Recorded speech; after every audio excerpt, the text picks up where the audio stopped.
So I got some more equipment in today. Got two leaf blowers, and then I had a tiller come in yesterday.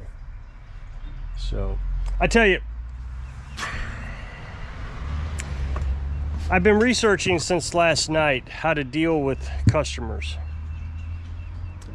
I mean, I'm just not good at it at all. I don't know how to do it any better, and sure does cause me a lot of heartache, mental anguish, the way I deal with them, but I don't know any other way other than just being honest and truthful. But I've had a lot of troubles with customers. Now, I need to take something back. Kind of, sort of, just a little. But if I don't, one of the trolls is going to remember that I specifically said I wasn't going to do this. So a while back, another business owner in the area said, you need to stop worrying about people in this area and start worrying about the people from Kansas City that have second homes down here. That's your customer base. Although at the time he was talking that I needed to take on more jobs like ATVs, farm equipment, so I could take care of that group of people. I'm not going to do that. So just to be clear, I'm not really going back on what I said. I'm rearranging my customer base, at least my thinking on my customer base. So I have noticed that I have no complaints from the folks that come from Kansas City. They own second homes down here, and they're always very pleased. And many of them, 4, I know for sure, are repeat customers. And 2 of them will make special trips down here just to bring me, well, actually, no, 3 of them. 3 of them will make special trips down here just to give me the equipment. I have a leaf blower right now underneath this tarp. The guy made a special trip down here to drop it off so I could work on it. And of course, it's going to take him some time to get down here. And one of my big complaints about that has always been the amount of time it takes them to come pick it up, because they don't, they can't just drop everything and come down here. But I've accepted that. Now, I want to be clear. I don't complain about it. I've accepted that they're good paying customers. They're coming from Kansas City, and I'd rather hold on to those guys, especially the ones that make special trips down here, hang on to their equipment forever, and then when spring comes around, they'll come pick it up. They have no problems paying. They never ask, for an estimate. They don't ask for a detailed breakdown of anything. They just say, how much is it? You tell them, they pay it. So I kind of like that. And then I look at the other customers that come down here, and usually these guys want me to pick up, which is fine. I have no problems with pickups. But that's just kind of a different base of customer, but they own the second homes, they got money, and they don't seem to ever complain about the amount of money spending. I've only had one lake second home guy give me the signal. I'm not saying he said anything. I'm not saying he did anything, but he kind of gave me the signal like, more money. But he has repeatedly brought more stuff to me. As a matter of fact, one job he gave me, I didn't want to do. He wanted me to swap engines, and I didn't want to do it. I thought it was a bad idea. Just go get a new one. I kept saying, just go get a new one. But no, he insisted, I guess because he just wanted to, for me to work on it. I ended up not charging him because I didn't want to work on it. So I just kind of did it because he's a good customer. So I've kind of went back on that, because when I set this business up, I set it up for the folks in town because really they don't have anybody to work on lawnmowers. And I tried to set my wages, my hourly rate, to something they could afford. But it just seems like every time, or almost every time, let's put it that way, I can think of maybe 10 people in the area that have not given me the signal that they were unhappy with the price or the way I did things that are from the area. And now all these 10 people are pretty prominent people. They're, you know, they've got money, and just because they don't live on the lake or have a second home, they, you know, they still weren't worried about the cost.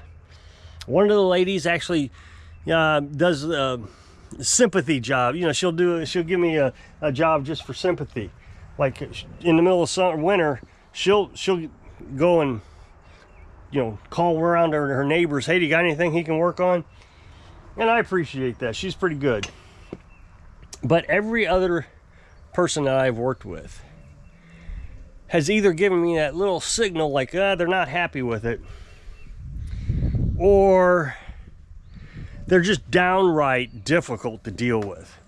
They complain, they don't want to pay, just whatever. And the ones that are the most frustrating is the ones that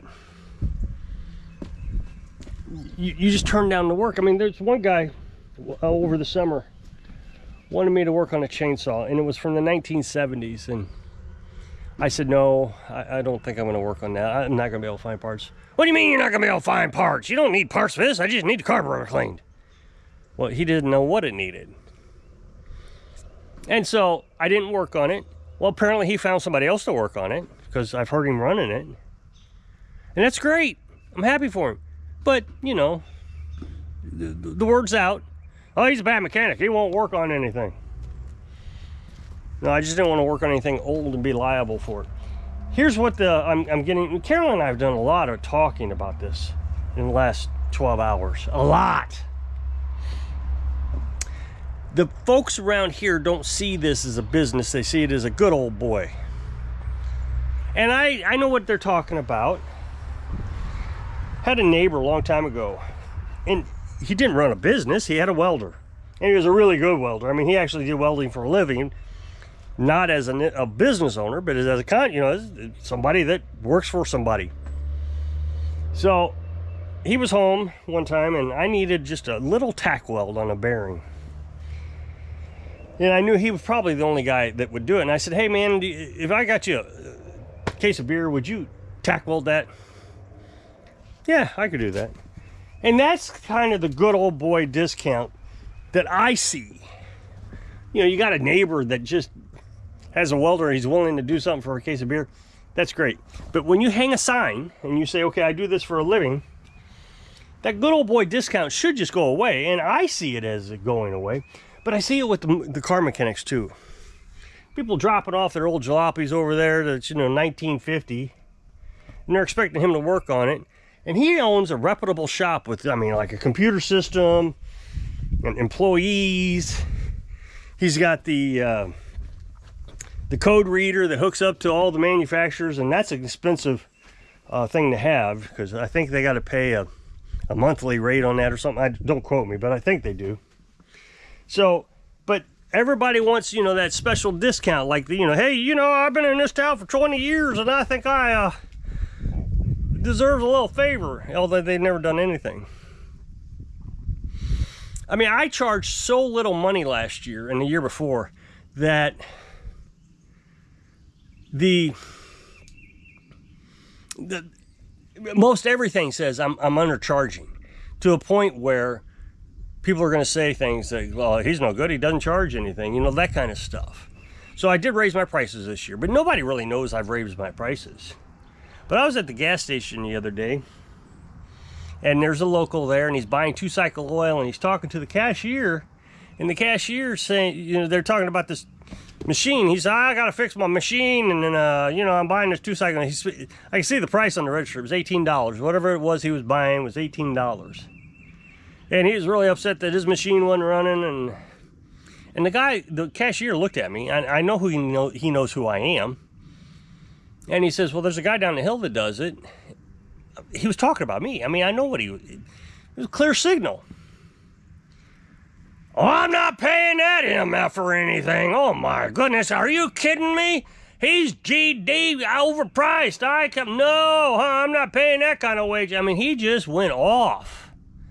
And I've never met this guy in my life. I don't know who he is. And I'm thinking, what do you mean I'm overpriced? I'm a quarter of what anybody else charges. I mean, I don't charge hardly anything. And I did it so people wouldn't go running around how overpriced I was. I was floored. Fortunately, the guy behind the counter didn't make a scene or anything. He's like, oh, okay. So, you know, that it just seems to be the behavior around here that if you charge anything more than a 6-pack, you're overpriced. But I don't even know what a 6-pack or 12-pack or a case of beer costs. I'm sure it's more than what I was charging. You know, that good old boy, I'm just not going to do it, you know. So, what's the point of me sitting here killing myself trying to help the neighborhood when the neighborhood is talking trash about me over something that is completely fictional? There is nothing truthful about it. Now, like the warehouse, or the hardware store, they still send people out to me. And they're good people. But the thing is the people they send out to me actually are not looking for any special deals. So I kind of think that the people they send to me, you know, they're going to the hardware store thinking the hardware store is going to work on them because they sell Husqvarnas, but they don't work on Husqvarnas. So I would imagine they know that they're going to a service dealer. It's going to be expensive. So they're just willing to pay it. They want to get it fixed. So they go to the hardware store, and the hardware store sends them over to me, and I fix it, and they're always surprised. I mean, the generator, for example. The hardware sent that guy over to me, and I really expected him to be one of these guys that wasn't going to pay. Turned out he's fine with it. Oh, okay. Well, what is it going to cost to tear into the engine? I got to replace the entire governor. I got to open the whole thing up. And I told him prices. Well, yeah, it's cheaper than the generator. And you're like, okay, thank goodness. You know, that's that's the kind of thing that you want to hear. Either, no, you know, I better not do that one. I'll just go out and get a new one, something like that. Or, okay, you don't want to hear the complaints.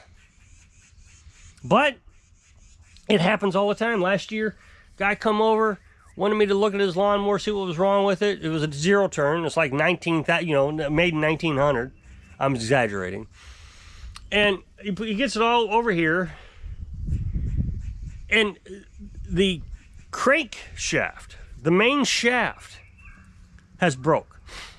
Neither piston, there's 2 cylinders, neither piston is moving. So it's either broken both connecting rods or the crank shaft. And I think it was the crank shaft. I didn't dig into it enough to see if it was wobbling around or anything, but I'm pretty sure it was.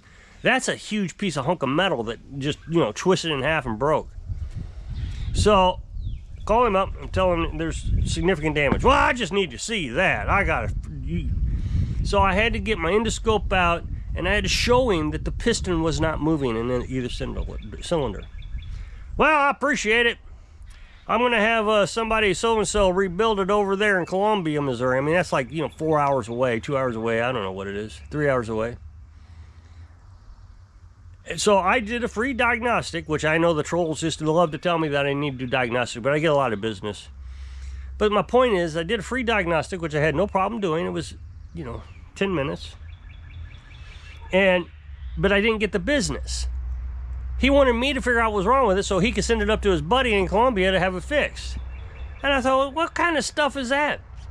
So he called me up. I guess he decided he was just going to buy a new engine.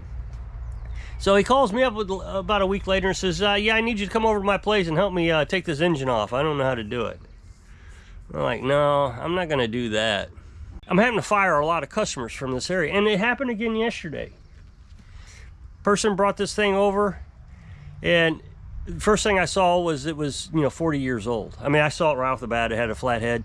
Instead of an overhead valve, it had a flat head. And I knew it was made in the early 90s, maybe late 80s. And typically I say, no, I'm not going to do that. But I thought, give me a minute to just, because it sounded like it was locked up. That's what the customer was saying, couldn't pull the rope. So stuck my finger in the oil hole, and there's no oil in it. But of course, when I pull my finger out, there's like a little bit of residue. And it was really dirty. And I held my finger up, and the person said, yeah, I haven't changed the oil in a while. And started running, talking. I couldn't get a word in edgewise. And I said, well, I'm pretty sure that's going to need a new engine. Well, what makes you think that? I said, well, there's no oil in it. Oh, yeah, there is. There's oil in it. So I stuck my finger back in there again, and there was no oil. Well, just see what you can do. And at this point, I'm like, okay, I told you that it's no good. And she's still unstrapping it and getting it off the trailer, and I'm like, well, instead of saying no like I should have done, I thought, well, okay, I'll just confirm for sure. I'll turn, I'll take the belt off and I'll turn it over to see if I can get it to turn over. Well, good thing I did. I mean, I brought it down here and I was able to turn it over. So I thought, okay, maybe this is something else. Well, the pull rope was broke. That was something else. So we had two unrelated things going on here. The low oil, which had me deeply concerned. So I changed the oil, and it was just glittered with metal flakes. So this thing is just filled with metal. So I flushed it. So I put oil in it. I was able to start it. It ran, and I dumped the oil out. But it ran really bad, like really bad. So I dumped the oil out, put more oil in it, and that second batch that I dumped out, that fresh oil, was still just, I mean, it was filthy dirty and just flaky of metal. I'm just shined. It was like glitter. Well, the engine's ruined. I know it's ruined. So I messed with the rope for a minute, thinking about what I'm going to do, and I walk over to the flywheel, and I think, you know what? What I'm going to do, I'm going to see if how bad it is. And I took the flywheel and went dunk, dunk, dunk, dunk, dunk, dunk. I mean, the bearing is gone. That flywheel just flopping around. So that explained why it was running bad, because the magneto, the ignition coil, the magnet goes by the ignition coil. It would get close one time and, fire just fine, but then it would fall down and it wouldn't fire very well. So you're getting variations in firing heat, the amount of heat the spark plug was generating. So I called this person up, and they got real defensive and wouldn't let me finish a sentence. And it sounded to me like they were wanting to blame me for the rope breaking, completely ignoring the fact that the engine's shot. Yeah, you can run it, but it is just shot. But they're more upset about the rope.